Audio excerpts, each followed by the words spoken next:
Hello, everybody, and welcome back to a new live stream, a new Adobe live stream from the sofa. I think this is stream 46 since we've started this little experiment. Well, we're on stream 46, so it means the experiment is going well. Welcome to all of you in the chat. I see that you're already very active there from the Isle of Man, from everywhere around the UK. And yeah, let us know from in the chat where you are from. And today we have a surprise. We have Tony Harmer with me today, co-hosting. And yes, because Emma is moving.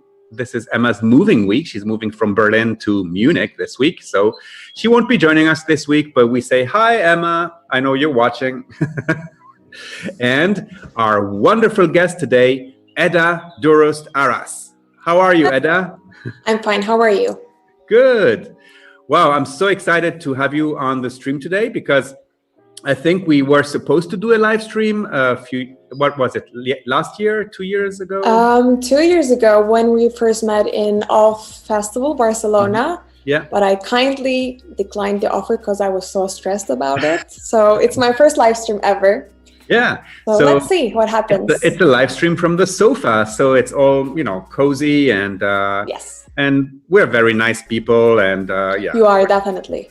we're gonna be very, very nice. So, Tony, how does it feel to be on the co-hosting seat? This is great. I get to get inspired by stuff that's going on all the time. This is great. And what a way to kick off as well, with somebody who's multidisciplinary. I love multidisciplinary people.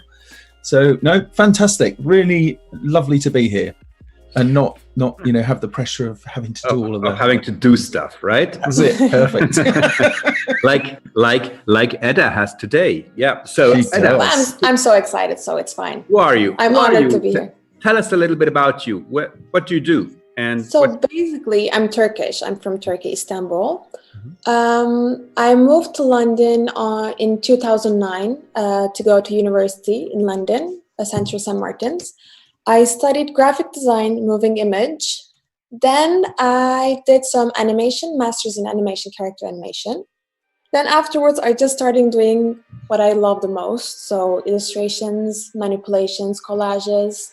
I also do some photography work, some animations and different things. So I do everything at the moment. So basically, you're actually doing what you studied for.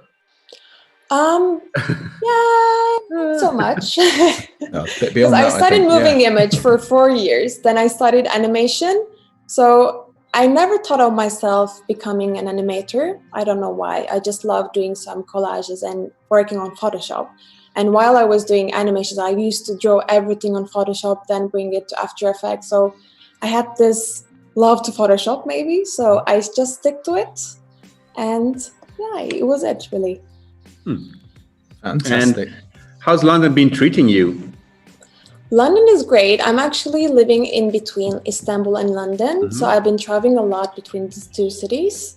So 6 months. So it changes between when I have a client in London, I just flew there. And right now I'm in Istanbul because of the pandemic. So I can travel there right now. But yeah, it's good. I mean, it's great to have clients that you can work on abroad as well, because I'm doing some digital work, so I can always work from here and just send it over there. And yeah.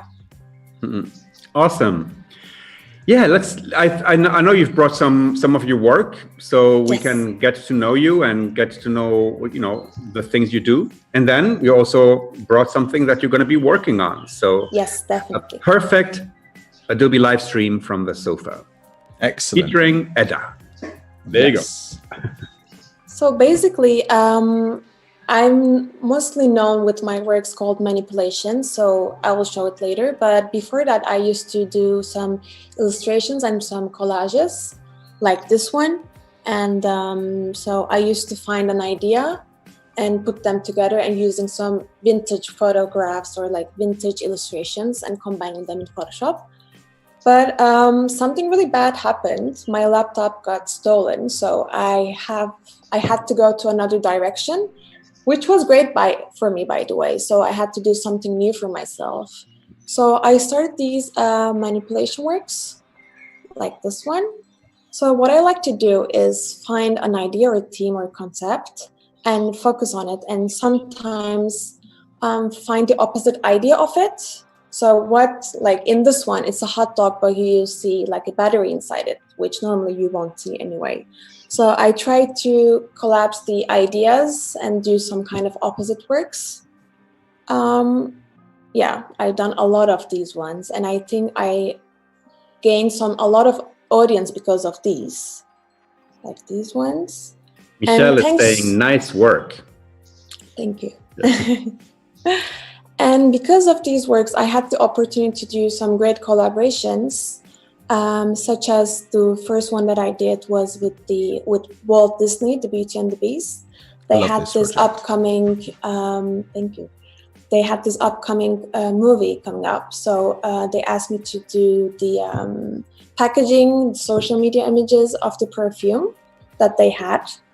As a next project, as a collaboration, I did this one for HP. So I designed these long ago, but they asked me to use these ones. So what we did was using these images and just sticking them just behind the laptop. So it was kind of a cover, laptop cover. So when you would see it from far behind, you would just thought it was like an emoji peel or like a tape or something like that. So it was a fun project. Other than that, I worked with Nike, some campaign images for the white collection. So they gave me like 3 different types of shoes, and I designed for them, which they used in campaign images and social media. From Istanbul to San Francisco. Yes. That's great. Next, I did the same thing with Converse as well. I think they're kind of familiar brands, like they're brothers and sisters, I think. So I did the same thing with Converse, and here you can see that I did use different types of shoes again and just incorporated different ideas on them. These are going down very, very well in the chat. You know, people are really loving this, which is great. Oh, thank you. That's great. Next, 2 years ago, I think, I had this phone call from Netflix. So there's this show called The OA. I don't know if you have watched it. If you didn't, it's amazing. So for the season 2, they brought 8 different artists from all around the world, and I was one of them, luckily. And so we were both there, and they asked us to take photographs and helped us with everything. And they told us to do whatever we want, actually. Like, if you want to take photographs, just do it, paint something. It was really up to us. Then I came up with these photographs. So I took photos of these props over there, the house, these and the hands. And I also took photographs of the cast as well, and tried to do something with them. And Netflix and the TV series, the OA, they used them as the campaign images. So it was kind of it was like the advertising side of it. So they used artists around the world to do the advertising of the TV show. It was a great project. After that, I had the chance to do collaborations with Adobe Stock, which was great as well. So yeah, we had these images, different images. We had to choose one of them. So I incorporated some faces on the rocks for those. This is beautiful. This is beautiful because it's a place that everybody knows. And at first glance, you think, oh, okay, just another picture of that place. And then you look closer. Oh, what? Wait. It's really striking, isn't it? It's so of those from the competition, from that competition, I think that one's really, really positive. That image, I like it very much. Thank you. Actually, I'm not on Twitter, but I got this notification on my mail saying that, oh, Adobe reshared the photograph, this one. I was like so excited about it and see it going on Twitter and trying to find it. It was so great. Then I did this collaboration with Gen B. I had to design the surf and the kite as well. So it was kind of a different experience from what I do specifically. So normally I do kind of manipulation works using photographs and doing some collages on them. But for this one, I had to draw everything on Illustrator. Like, I can say that I'm good in Photoshop, but not so much on Illustrator. So it was a challenge for me, but it went great as well. Recently I started working on different things, because I think as an artist, you have to explore new ideas and new kind of areas that you want to see, like what you can do. For me, with a friend of mine, we started doing some different film posters. And so we are trying to find really cult films and bring their posters to a new kind of way. So we designed these. These are just like 6 of them that we did recently. So yeah, recently I'm doing this kind of things besides the manipulation works that I'm doing. No, there's sorry. Sorry. I was going to say there's a community called Poster Spy that do different movie posters for current projects as well as older projects. You might want to take a look at that and see if you want to post these there as well, or amongst the poster community. Yeah, definitely. Because like during this pandemic, we just wanted to communicate with the followers and everyone around there, saying that, oh, you should watch this, you should watch that, maybe, because like everyone's kind of at home staying, trying to figure out what to watch. And we tried to do some also put a design aspect to it, just instead of just saying watch that or do that. So we kind of designed these. And as a final one, I'm going back to Adobe collaboration that I did. It was my first Adobe collaboration, to be honest. It was 2016, I think. So it was for Adobe stock as well. So we had to choose different images and do something with them.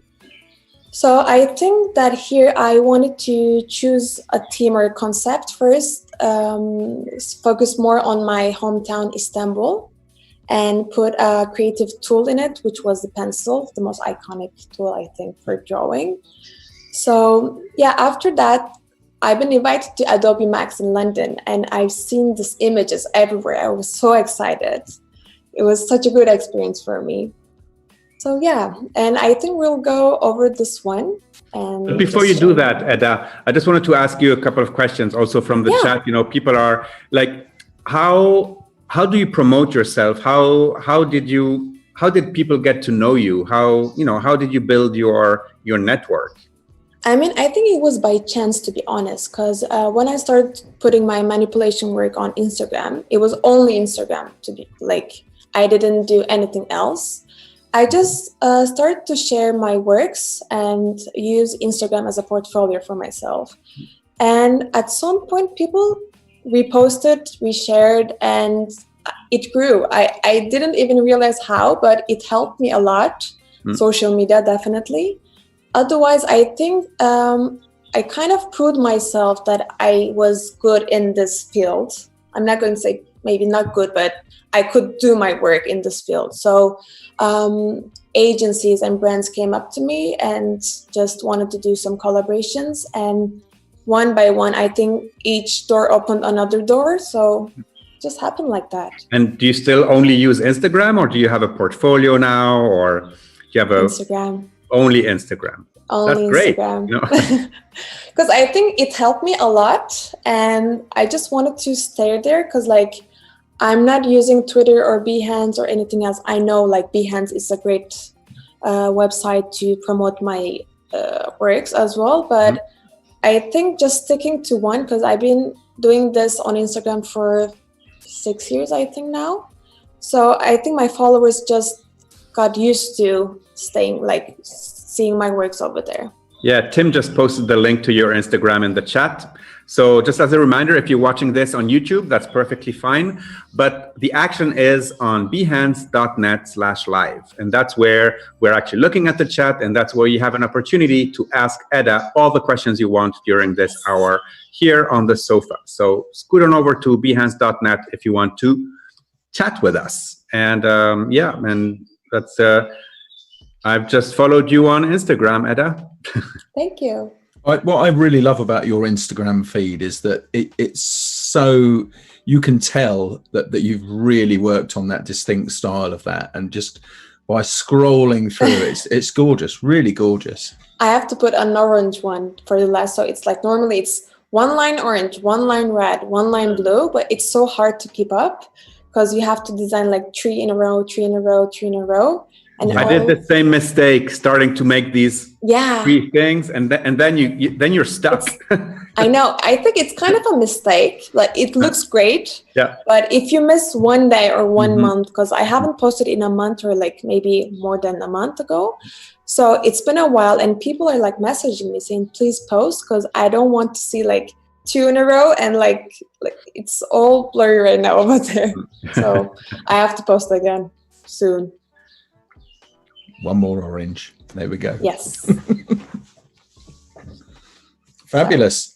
I don't know if we have any other questions right now from the chat. There's a lot of chat going on around this, and don't forget also after this session you can carry on the conversation on Discord to talk about this as well. Our Discord, so do that. And Tim has just kindly posted the link to that for us. So they are perfect, excellent. Sorry, Eda, carry on. That's okay.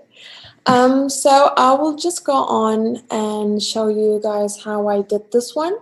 So I wanted to choose this one because it's a collaboration that I did with Adobe. And I kind of want to also use an image where you can see my hometown, Istanbul, like a landmark from it at least.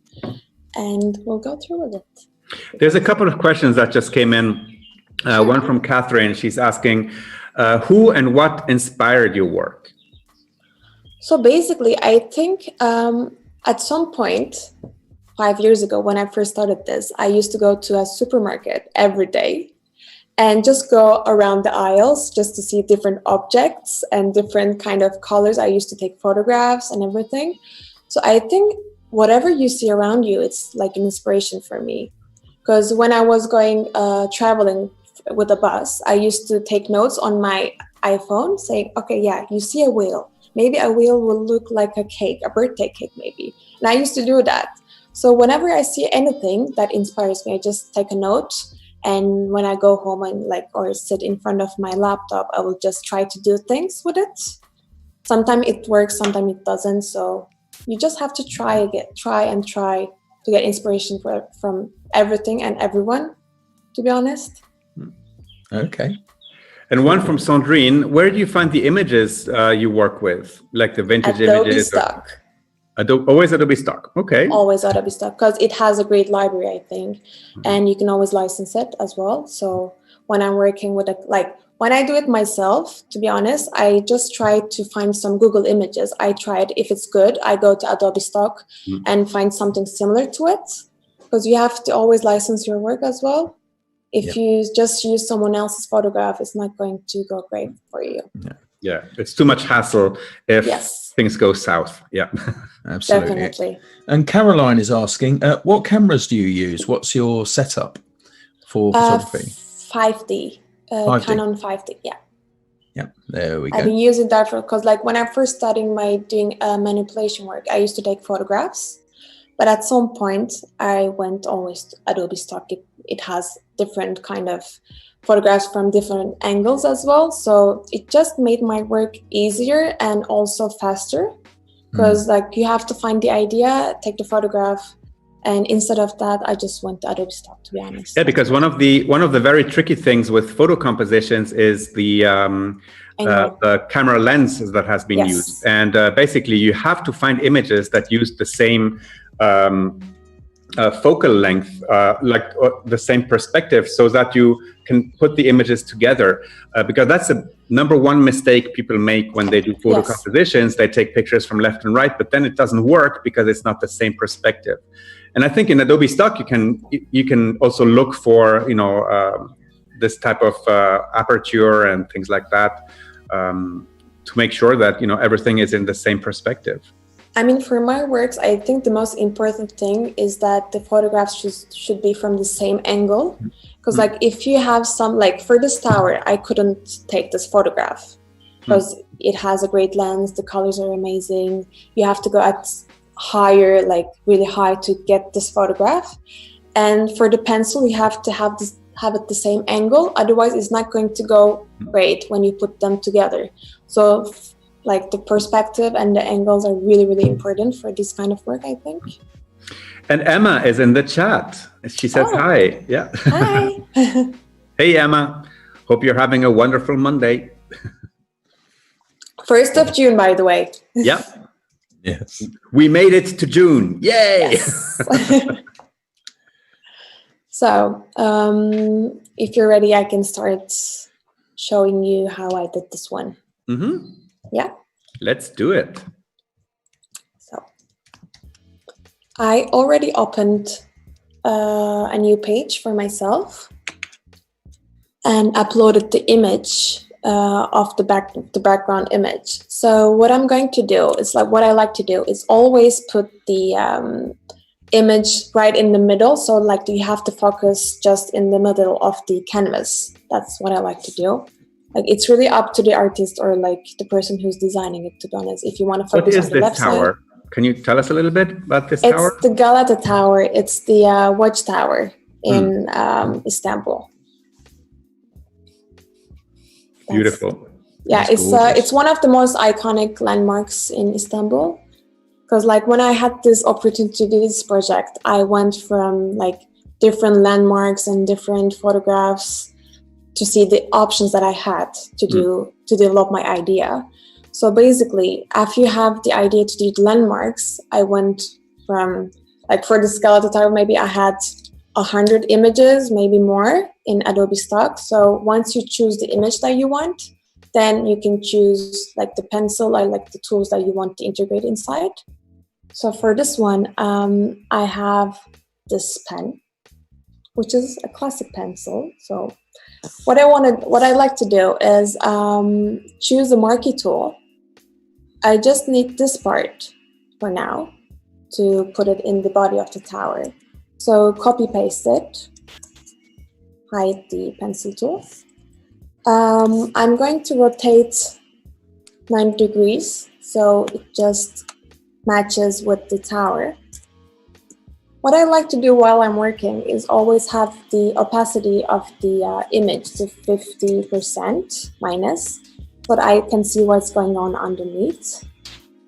So here, what I have to do is align the edges of the pencil and the tower so they're like similar.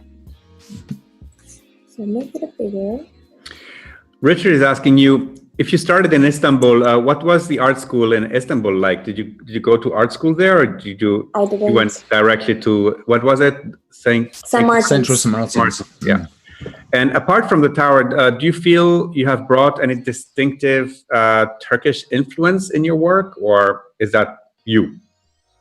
I mean, what I like to do is mostly just concentrate on things that are going around the world. So I'm not always focused on Turkey or Istanbul. I always go, like, if there's an election in the USA, I did some post about that kind of time over there. Like I did specifically did on Trump or whomever. So specifically what I do is always try to focus on the things that are happening and do works about them, because I think it's the way I communicate with my audience and my, like, even my thoughts and everything. So I just like to do what's really popular at the time and put my thoughts on them. So I'm cutting these like that. You can see that here even the edge is not that great, so a little bit wider like that. So Corey's saying this is such a great concept and very inspiring. That's good. Yeah. So next, I like to use the pen tool to cut the edges that I don't want. Like that. Select and delete. If I'm going too fast, please let me know. I think this is just about perfect, don't you, Rufus? Yep. And I love that you're using the pen tool, because Me too. Some people hate the pen tool. I love the pen tool. Good. I love it. When I do like cropping out, I love it. But sometimes it depends on the image that I'm using.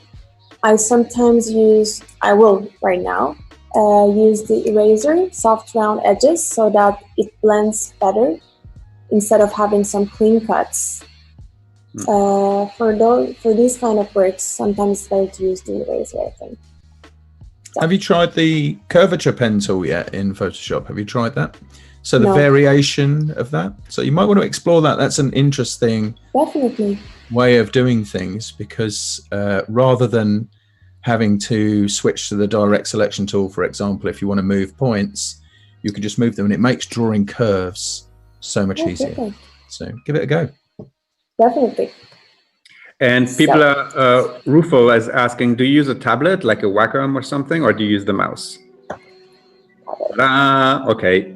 But normally, I always use the mouse, the pad. I don't use like the pad, like really. I'm a trackpad designer as well. Same. I did Definitely everything on my trackpad. Absolutely. It's so easier, I think. Zoom. Definitely. So what I like to do right now is I have to cut out the edges so it just corresponds with the towel itself.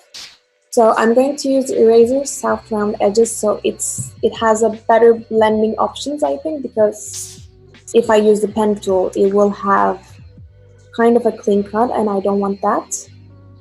So like that, I'm pressing shift at the same time to have a better line, like that. Do you ever use masks, Eda? Sandrine's asking or talking about masks. Do you ever mask these off rather than erasing the content? I don't know. I see those kind of works like paintings. So I kind of like to do layers and layers on top of each other. So that's why I maybe don't use much often masks. Okay. So I see them as a paint. So I erase, I paint on them. I do some shading and brightness, exposure. So it's like what kind, because I have a photography background as well. I used to work in a studio for about 5 years. So I got used to just selecting the modes and upping up the brightness and erasing it with the brush on the part that I don't want to. Let's see. Yeah, so there's two different schools here. Like Sandrine's been fed the non-destructive editing mantra too much, as me. But then, you know, Eda is like just going for it. Boom. And also, if you think, you know, if you think more as a, I kind of like the painting idea, the fact that you'd be removing content to overpaint it as well. So if you're kind of approaching it in a different way, more as an artist than a production work, I think is. I see it is as a meditation, to be honest, because like I can spend hours and hours doing this, erasing and painting on the images, and it just like relaxes. And I have so much fun, like, because you can paint over it, you can just erase things. I think if you use mask, like it's a great tool. I use it a lot of times, but for this one, I think blending in is more important. Because you don't want the artificial conclusion, edge. Like edge to it. Like this, I'm using the soft edge eraser tool again. Yeah, that's right, Stuart. I too remember the days of old Photoshop where there was no going back. Yeah, it was 1 and 2. It was one Command Z, and then that was it. Yeah. Yes. Okay. So. No layers. I always open up like 100 layers when I work on it, to be honest, like always. Because like if you do some mistake, you can always go back and start from the beginning. So now I have the body. Like you can see that I did a mistake here. Everyone can make mistakes. So what I want to do is duplicate this layer, like the other one. With the stamp tool, you can always go with opacity 80% maybe. Delete the edges of the tower that you see. I definitely use a lot of stamp tool, by the way, for my works, always. I notice Eddie's saying in here that his clients change their minds too much. I think that just goes with the territory, Eddie. Yes. For all of us. I think if we all did, everybody whose clients change their mind too much, put your hand up. There would be nobody touching the keyboard. So you can see the image has kind of a yellowish color. So like the body of the pencil is not really popping out. So I want to maybe do some color correction on it. So I wanted more red maybe. So kind of like something like that. So I play a little bit with then a little bit of, oops, I think we left this one here. So I left it.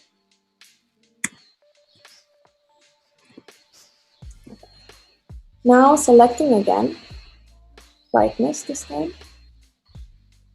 So what I like to do is always use the brush tool with the settings black and white. So what you can do is after you do the brightness, I don't want the left side of the tower to have a brightness, so I'm going to erase it with the black. The opacity should be at 80, I did 80 maybe. So here you can see a little bit of difference.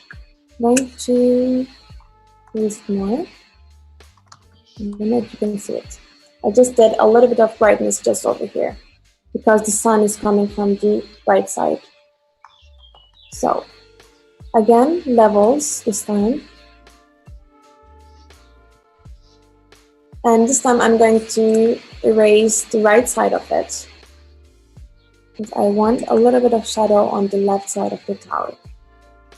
Like that. So opening up a new layer.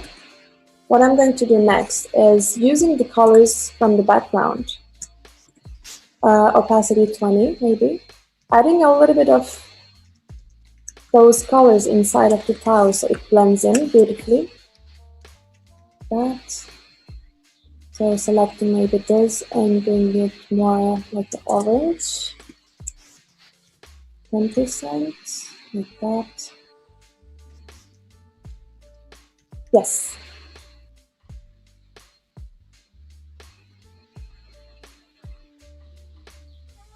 Definitely. Is it better? Oh, that was Tim. Yeah, okay. By that. It's good? Yes, we don't have, at least there's not the background noise. So sorry about that. Hear you a little bit less good, but it's good. It's better than before. Yeah. My laptop. So I'm going to add a little bit of shadow with the brush tool on the left side using a darker color than this one, which is going to be like a brownish color maybe. So here you can see that there's a curve on the upper side of the tower. So I'm going to bring a little bit of shadow underneath it, like that. And on this side as well. I'm always using the brush with opacity down to 20 to 10 or 30, because I like to go layer on layer and like building on top of each layer. So I've done that, opening up a new one. That's wisdom, I think. Soft approach is wisdom. I've learned it the hard way. So, yeah. So like that.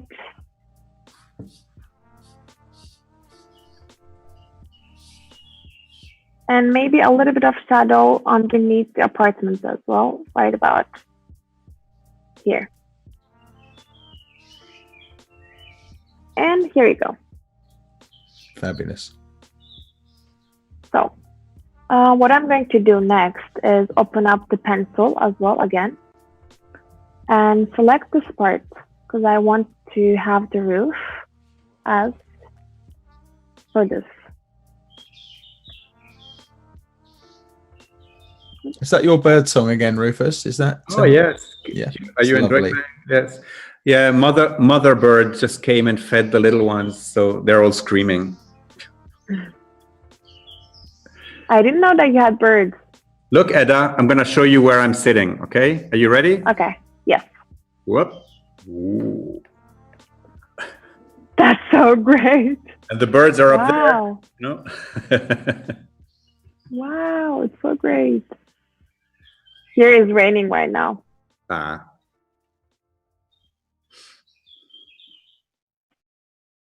So what I'm doing is the same thing as the body of the, but this time I'm going to use the wrap tool a little bit. Like that, like that. Putting in on the edges of the roof. Don't worry, it's not going to look like that. Have you tried out the new, not that it would relate to what you're doing at the moment, but have you tried out the new warp functions? Yeah, they're great, aren't they? It's so good, so good. Right now I'm not using it because I have to extend the edges. Yeah. But otherwise I use it. It's wonderful, really. Just wrapping up the edges, like the parts that you want. So like that, basically. Okay. So you can always use the wand tool, but I like to use the pencil. I'm going to cut out. Do you know, one of the former product managers of Photoshop used to fairly unkindly call the magic wand the tragic wand tool? I mean, it depends, I think, because when I use the wand tool, I don't often use it. But when I do, I have to go back and delete the edges again. Yeah. So instead of saving time, it makes me spend more time on it. But it depends. Like for this one, I think it'll be okay for saving time on the live stream. However, if you want to do like a more detailed work, you have to go around the edges and work on them. That's like that. Like for now, I can just use to delete it. So opacity down to 40 again.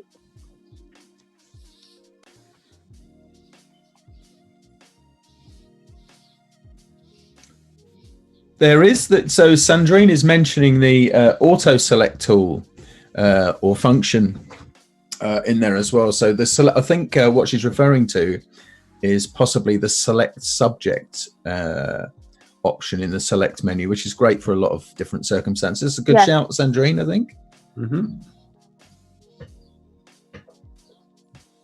So I'm deleting the parts that I don't want again with the eraser to have a better blending and not so rough edges, like that.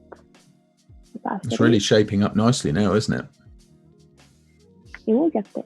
I think when you like first start, it looks kind of funny, but after you get into it, put the brightness, like the shadows, everything, it goes like, okay. I don't want these parts of the tower, so as you can see, it's just this bit. So I'm going to stem tool again.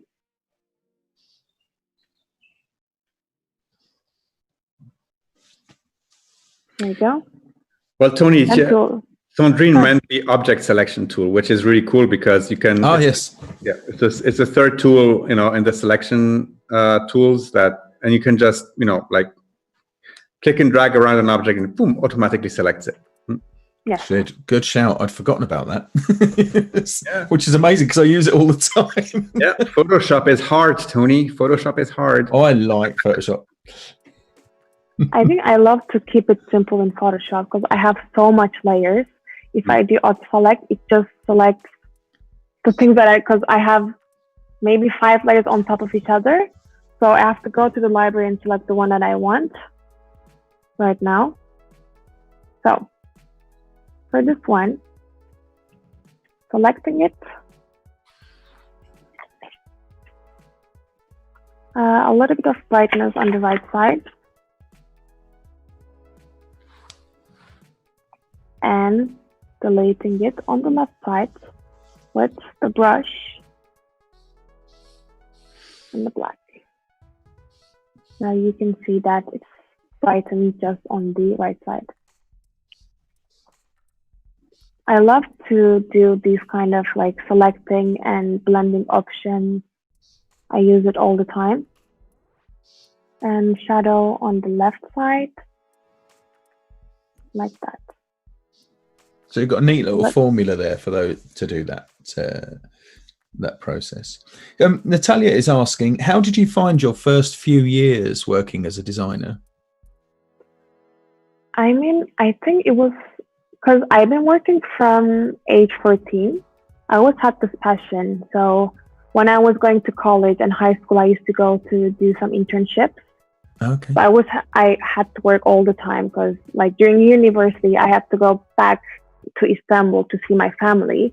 And during the vacations, I used to go to this photography studio and work over there to expand and to try to find out what I liked the most. And like, because of that, and thanks to that, I think, I had the chance to know people and make some friends around in the art society. And like, if I had a trouble with a photography thing in my project, I had the chance to call someone and ask them for help or advice. And I think doing internships or like working in different areas in art helps a lot for that. Yeah. So, and like when I first started doing these, it was during my master's and I had a lot of time. And when I used to go back home after classes, I just wanted to do more and more and more. It was a hobby, which become a work afterwards. So if you do something that you love, I think people really just see you and appreciate what you're doing with it. And it becomes a job at the end. So you have to focus on what you love. I think it's a cliche word, but there is a saying that says if you do something you love, you never truly have to work a day in your life, which is definitely. Yeah. I couldn't agree more. I really like. Are you working, Tony? Am I working? Right now, sort of. No. Otherwise, no. So no. Yeah, I've been working all weekend. What we're doing, so we're not actually working, right? Well, this is true. It's very difficult to tell the difference, actually. Sometimes. Tell me. It felt like work yesterday when we were shooting to camera in here, but there you go. So, as you can see, I'm working maybe with a lot of layers. So when I do brightness, I keep it low and maybe add another layer of brightness. So it's like step by step and like baby steps, to be honest. So how layer dense? So how many layers really do you? I call it layer density, but how deep do your typical compositions go? How many? Do you have a sort of an average number? I mean, I know you mentioned like 100 layers earlier on, but how complex do they get? It depends on the size of the project. Like for this one, I'll probably end up with 30 layers. Okay. Probably. Do you ever use any other strategies to manage your layers visually? Do you ever like color code the layers or anything like that to make it easier to find? Definitely. Yeah. Definitely. When I'm done, I just always put them in a group. So I'm not going to touch them or do anything to them afterwards. So it's safe over there. So color correction, maybe color balance, kind of this color, like that. And maybe add also, open up a new layer and add a little bit of yellow on this side as a reflection from the sun.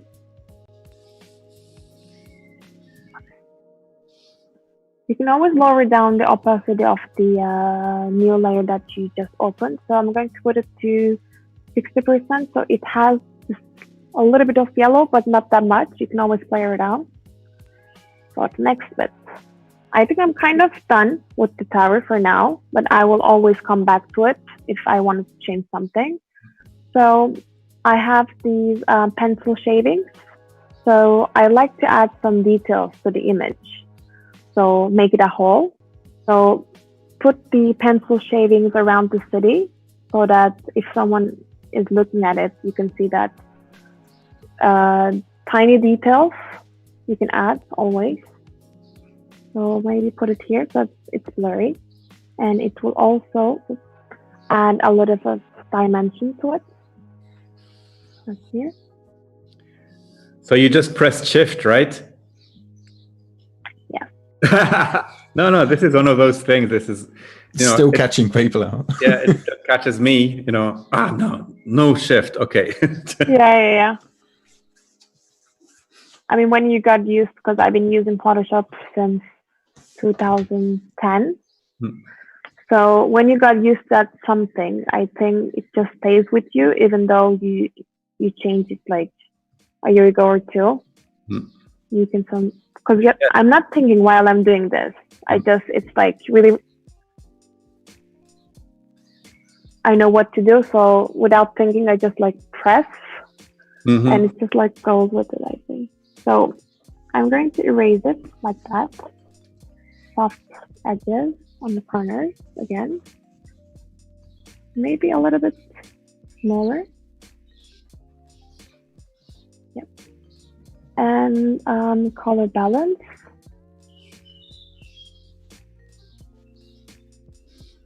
That. Okay. Open up another one. Maybe choose this one. Copy. And I'm going to bring it here. Opacity down to 50%. No? Okay.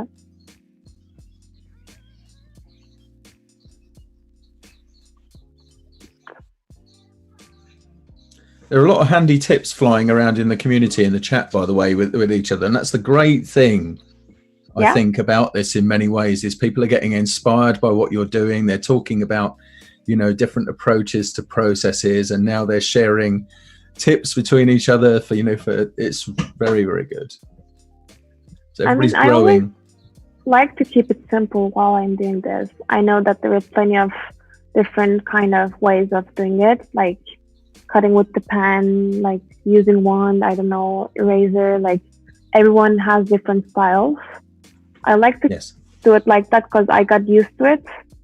Because like in 2009 or 10, when I first used in Photoshop, the tools got stuck with me, I think. So I'm more like, I don't know, I'm a classic artist, I think. No, like I always say, whatever works for you, Yeah, definitely. So like that. And always cut it. Because for my work, I think for doing the manipulation, I really love to see the blending between the two images that I'm putting. So if you have like rough cuts, then it's not going to blend properly. Like as I said before, it's like painting. You have to really blend them to each other, really. So I want the pencil shavings to go on like behind this apartment. So what I'm going to do, zoom in and cut this part.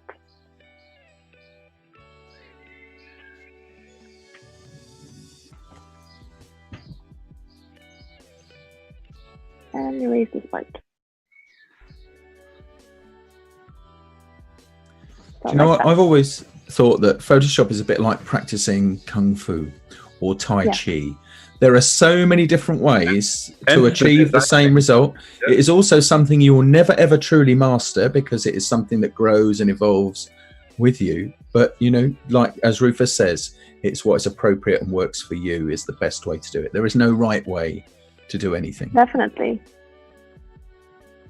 I mean, I got used to use these tools for each project because so I'm just doing it like that. It's easier, and it's easier to show it to people as well. Like sometimes if I use something like a different tool, people might not understand. So I just like to keep it simple like that. So a little bit of shadow again. I know like people got angry when I used a black brush to do a shadow. I know that.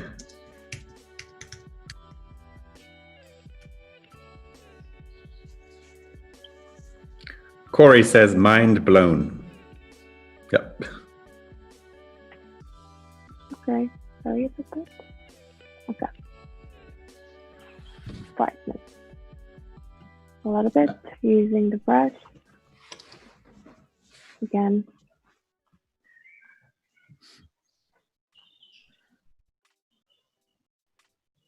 Curves.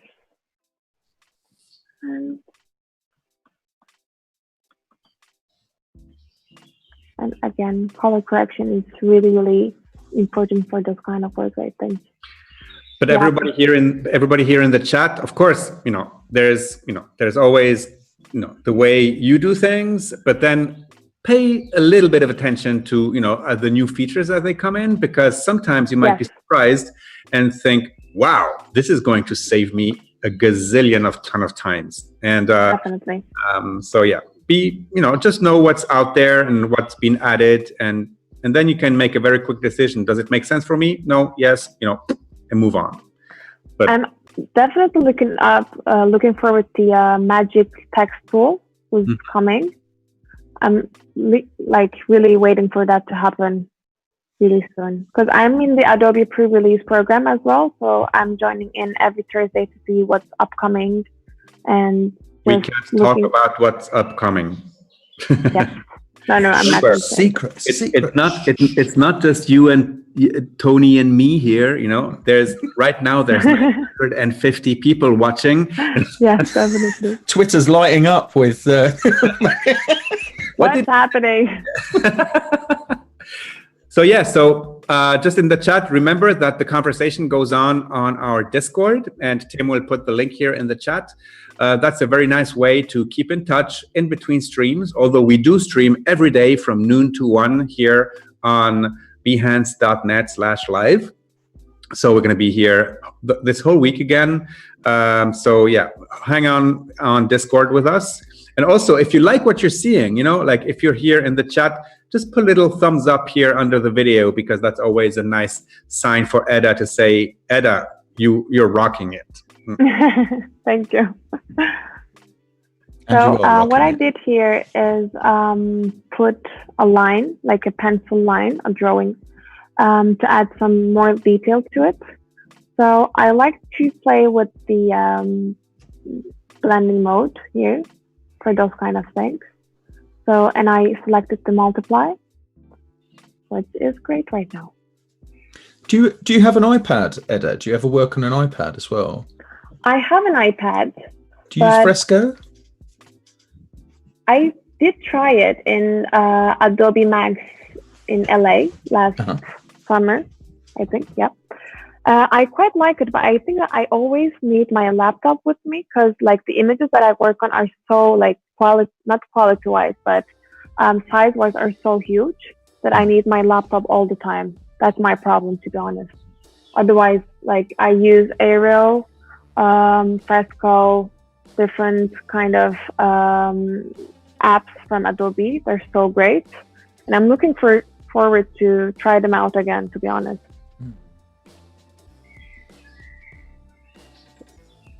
And you can always add some little details again from this image.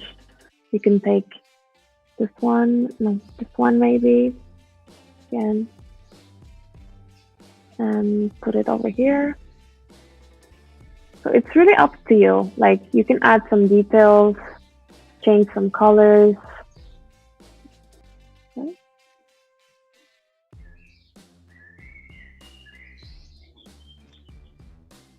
I'm just going to stop quick. They're all still talking about magic text. You didn't hear the term magic text. No, it's been on in LA. Like it was live though. Yeah. Oh, in the sneaks. So if you watch Adobe's, how do you say, from Adobe Max LA last year? Sneaks. Yeah. I remember. Yeah. I don't remember what it does, but what does it do? So when you put up the text, it aligns every kind of which aligns the title and the text. Like if you have a long, I don't know, sentence, maybe just like put it one by one underneath. You can also put some flames on text and some bubbles, like different kind of animations to it. Really excited when I. So maybe Tim can find the link to the magic text. Max. I mean, I watched it afterwards when I came back from LA, the Adobe Max Festival. I watched it again just to be sure, like, am I dreaming or what? Just to see it again. You also have to remember that not everything that's in the sneaks actually ends up in a product. So some things, definitely. It just gives an idea of what Adobe are working on, but not always they come to fruition. And some people are asking about magic text for aligning words and being able to juggle words around. Maybe if you try one of the Spark tools like Spark Post, you'll see a sort of an idea of how that works with bringing text into lines, but it's not the same as magic text. I mean, I think everyone should watch the sneak peek of Adobe Max from LA because they have so much good things coming up. And that's where I was mentioning the magic text thing from. It was from so it's not something that everyone can know. Don't worry. I'm not that is saying... or we just go like, look at me. Wait. There you go. Done. What's happening?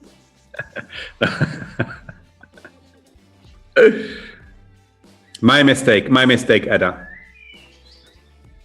There we go. Men in Black. Yeah, of course. I'll get the reference now. I just for a minute I thought, actually, I don't know what you're doing there, Rufus. Now I get it. All right. Tim doesn't know where he is now or what's happened. Yeah, Deflin, where am I? Oh, yeah. Why am I here? You're here because you are watching this amazing piece of work. And thank you so much to the community. We've hit the 1,000 concurrent viewers again here on Adobe Live .net. No, on Behance.net/live. I was, I zapped my brain as well while doing that. So I'm 1 year back. Why do I look like Tony Harmer and why do I sound like him? Yeah. Well, I only moved.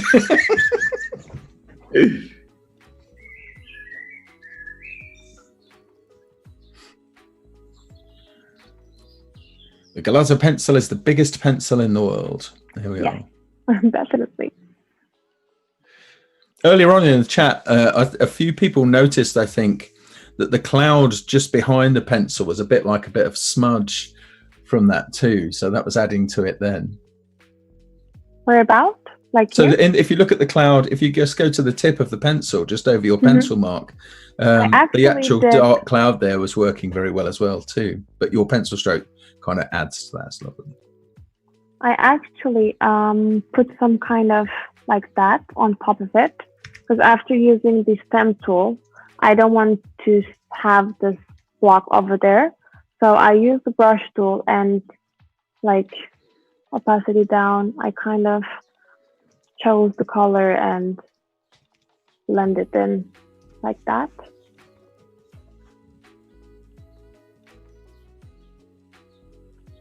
Here you go. Yep. This is great. Eda, and the hour is over. Can you believe it? Yes. It was so much fun, guys, really. Yeah. Tony, how was it co-hosting? Did you like it? Yes, I did very much. Thank you. It's been great. And what a great way to start with. Thank you for having me, really. It's been great. Lovely having you here. Mm-hmm. So Eda, do you have any final words for our community here on Behance.net/live? to stay creative in these weird times? I mean, I think everyone should keep continuing creating, because like if you're stuck on one thing, just move on to the next thing. Because like right now, I used to do a lot of manipulation work. Now I'm just more focused on doing some graphic work. So you can always change the things that you're working on and get inspired from the new things and apply to the other ones that you used to do. So yeah, keep finding new inspirations and keep creating, I think. Yeah, and I think one you know, like one thing that we've done over 120 live streams, you know, across Germany, France, and UK in the past month. And I think one thing that I see everywhere is, you know, that nobody's given up on being creative. And I think this is so cool. And Definitely. yeah, so we all keep it up. And Eda, thank you so much. This was super inspiring. Thank you for having me. Thank you for also sharing, you know, some of your technique and how you put these wonderful images together. So thank you. And of course, thank you for having me. Thank you, Tony, and thank you everybody in the chat. You've been great again. I can't wait to be with you guys again tomorrow. And Tony will be here as well. Yes, we'll be here every day this week between 12 and 1 too. And don't forget to join us on Discord. Discord. Bye, everyone. Bye. Take care. Thank Bye. you very much.